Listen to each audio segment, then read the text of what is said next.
Have you ever pondered why some souls spiral into addiction while others slip away unscathed? Why a person can despise the very thing tearing them apart yet crawl back to it, night after night? Carl Jung grasped a truth modern psychology often sidesteps. Addiction isn't a sickness. It's a spiritual void. It's not just about dopamine, bad choices, or buried trauma, though those weave into the story. It's about a soul screaming for something it can't define. This isn't a lecture on drugs or booze. It's about the chasm within you, the one you've tried to mute, the one that's been whispering through your addictions all along. From the outside, addiction looks like frailty. She needs to get a grip, they say. He's got to grow a spine. They brought this on themselves. But Jung saw deeper. He didn't see the addict as spineless, but as a seeker chasing divinity in all the wrong corners. Every addiction, Jung argued, is a stand-in for authentic suffering. Let that hit you. Addiction isn't about dodging duty. It's about fleeing emptiness. The addict isn't too weak to recover. They're too scarred to keep pretending. They don't fear pain. They fear pain without purpose. So they drink, bet, or swipe, not because it fixes anything, but because for a fleeting moment it makes the ache bearable. It feels like something. To outsiders, addiction breeds contempt. It's easy to sneer. They should know better, or just quit. But behind every addiction isn't a coward. It's a human clawing to survive in a world that's never truly seen them. Jung knew addiction isn't a detour from humanity. It's humanity laid bare.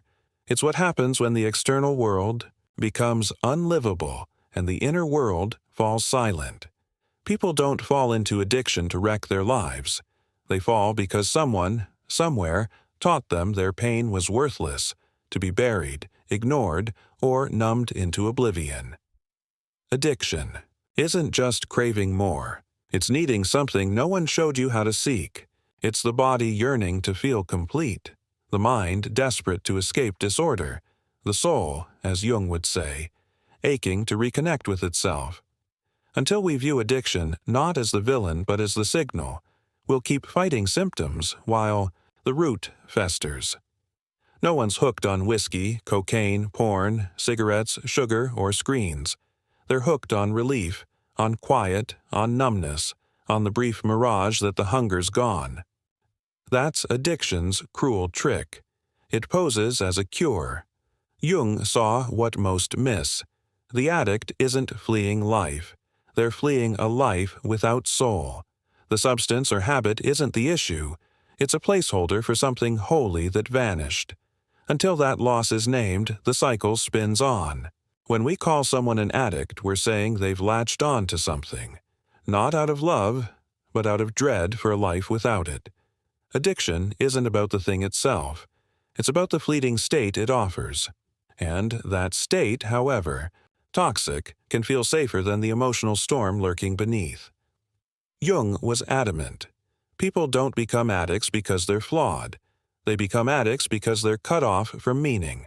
The substance becomes a proxy for connection, for depth, for alignment. When it fades, so does the illusion of safety.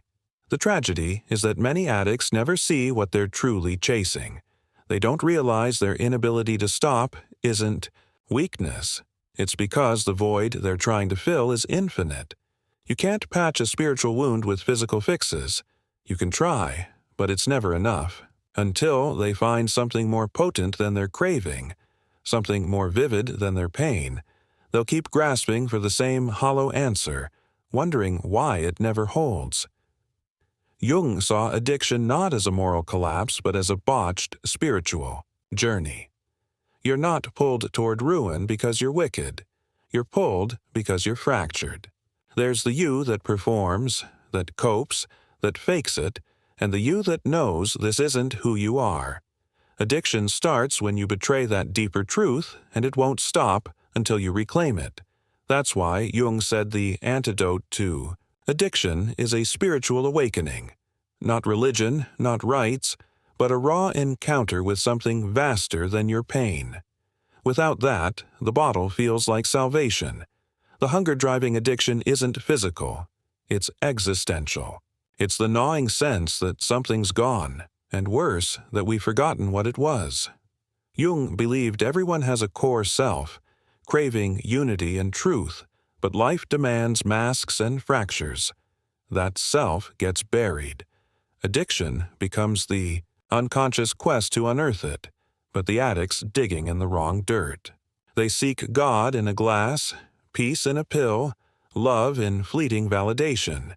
These are shadows, faint echoes of the sacred, yet the hunger persists. Here's what most don't get.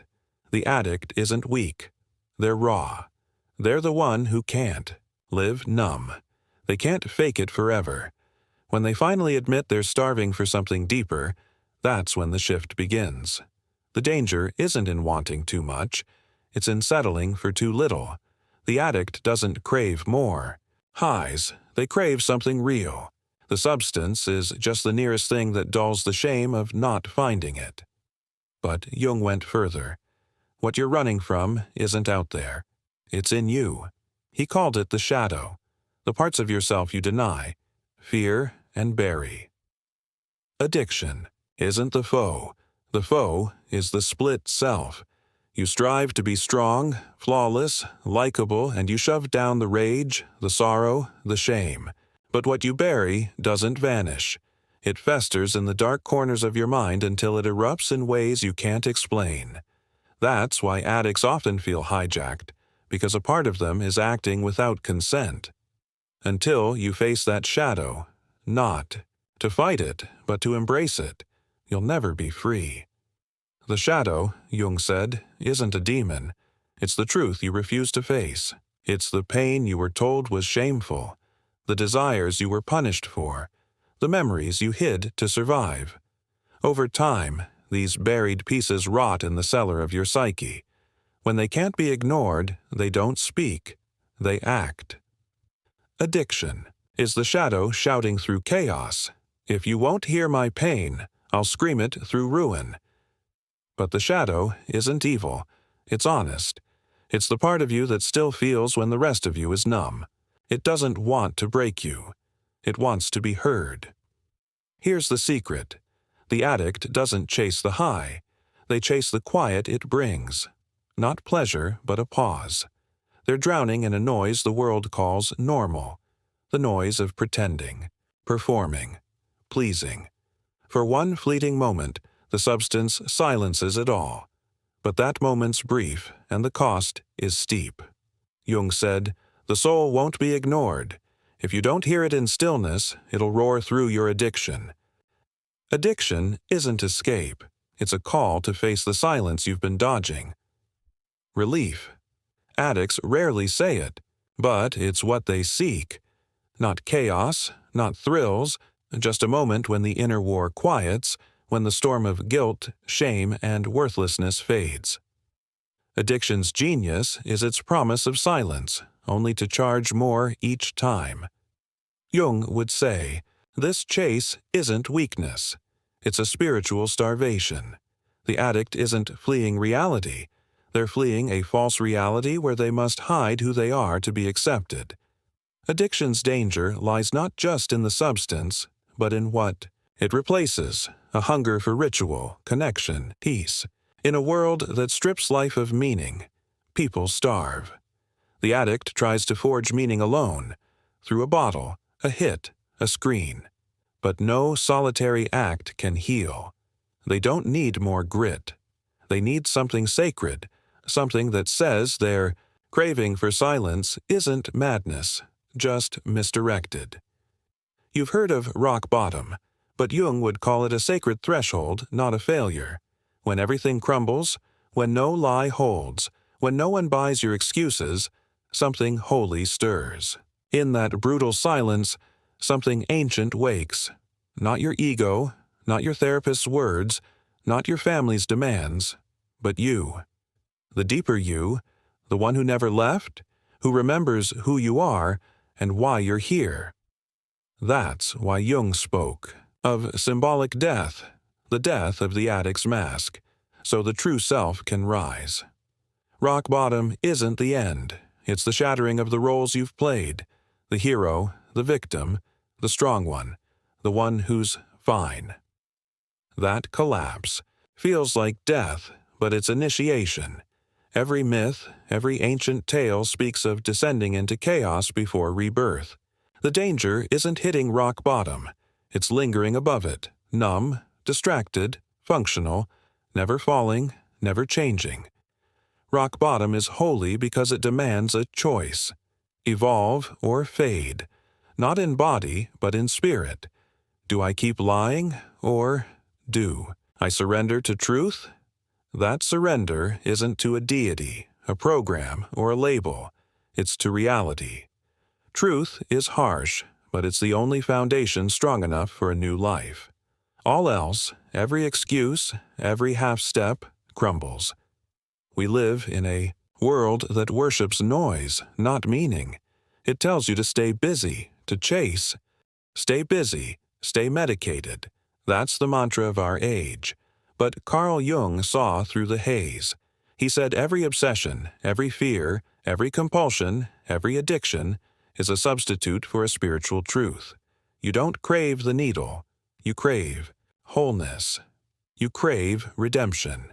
You crave the raw pulse of being alive, unburdened by shame. That's why your addiction is sacred, not because it deserves applause, but because it's a signpost to something divine. You're not shattered. You're on a path, but you must stop confusing the substance with the destination. In a world obsessed with progress but blind to depth, we've lost sight of what addiction truly is. A soul starving for the sacred. Jung grasped this in a way modern psychology rarely dares to explore.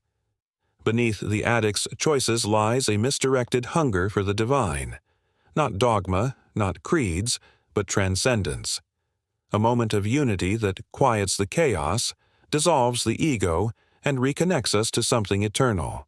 The tragedy is our culture offers no true road to that moment. So the addict tries to conjure it with chemicals, risks, or fleeting thrills. Anything that mimics that brief taste of wholeness. But, like all false idols, these substitutes take more than they give. The high fades, the void creeps back, and the shame grows heavier. It's a hollow ritual, promising ascension but delivering fracture. Yet the longing endures. That longing isn't a flaw. It's holy. It's the soul recalling what it means to be alive. When we see the addict not as a destroyer but as a seeker aching for a spiritual homecoming, everything shifts. We stop asking, "What's wrong with them?"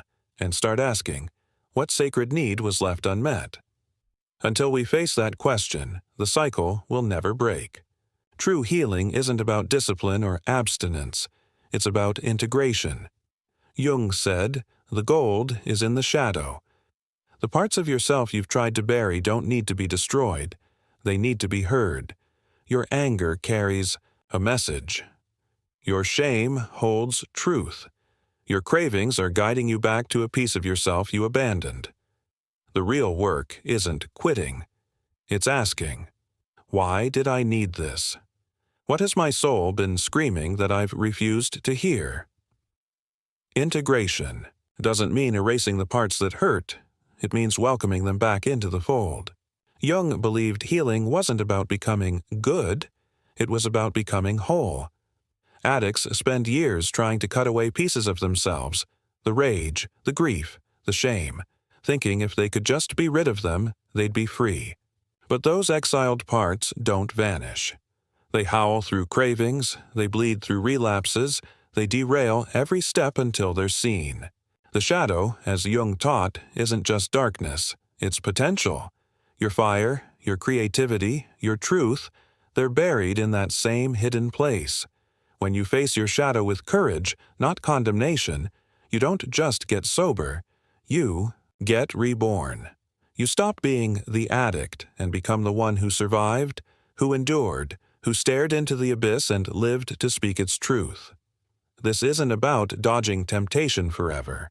It's about becoming someone who no longer craves it. When you reclaim your exiled pieces, you become undivided. Jung believed healing begins when the psyche finds a symbol, not a slogan, but a living image, a dream, a vision, an archetype that reshapes your entire sense of self. This is the stuff of myths, ancient rites, and spiritual awakenings. The addict doesn't just stop using. They become someone new, not through force but by facing what they buried. That's what transforms you. Not punishment, not fear, but meaning. The moment you see your suffering has purpose, your healing begins. What makes a symbol powerful isn't that it explains life, it's that it makes life worth living. Jung knew transformation isn't cerebral, it's primal, archetypal, symbolic. The addict doesn't heal by studying theories. They heal through a moment, a vision, a breakdown that reorients their entire being. Something shifts, and suddenly, the pain has a story. The suffering wasn't chaos, it was the forge that revealed the map. That map often comes as a symbol, a story, an image, a personal myth that makes sense of the storm. In every hero's journey, there's a pivot, not when the hero slays the beast, but when they understand why they had to face it.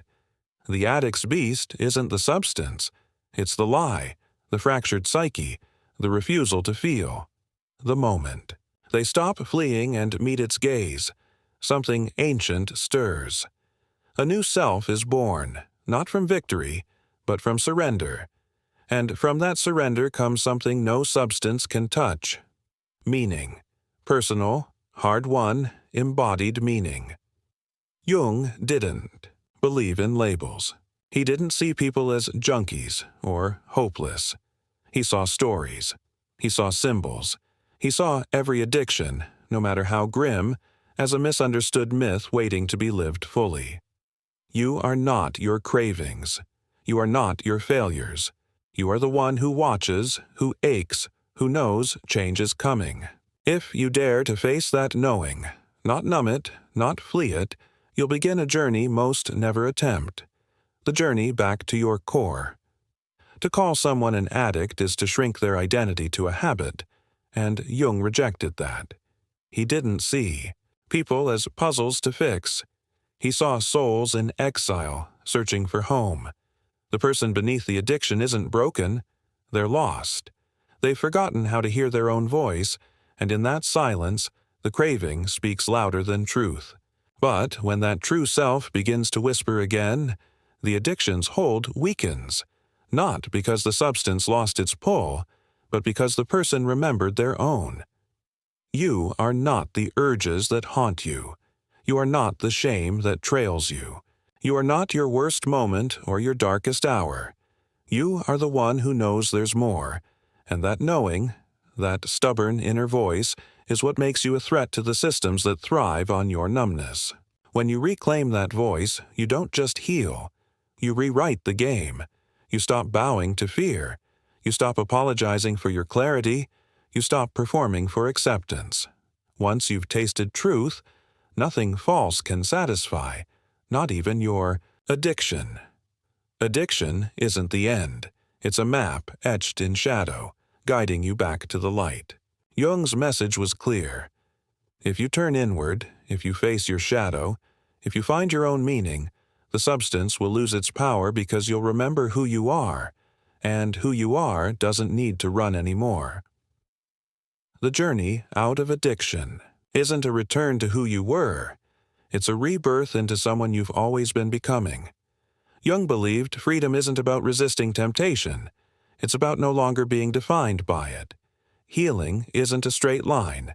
It's a spiral. You circle the same wounds, but each time with sharper awareness. What once broke you now reveals your resilience.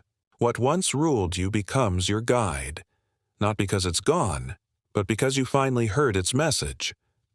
True, freedom isn't about being untouchable. It's about being real. The addict who awakens doesn't chase perfection.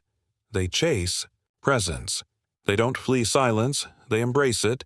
They don't seek euphoria, they find meaning in the ordinary. They stop waiting for the world to save them and start crafting a life that doesn't need escape. This isn't a feel-good finale. It's a mythic one. To overcome addiction is not just to heal, it's to reclaim your place in the human saga, the story of the one who fell, faced the void, and emerged with gold, not broken, not fixed, but whole. If this video like, share, and subscribe to Echoes of Wisdom. Your support helps bring timeless philosophy to those who need it most. Thanks for watching.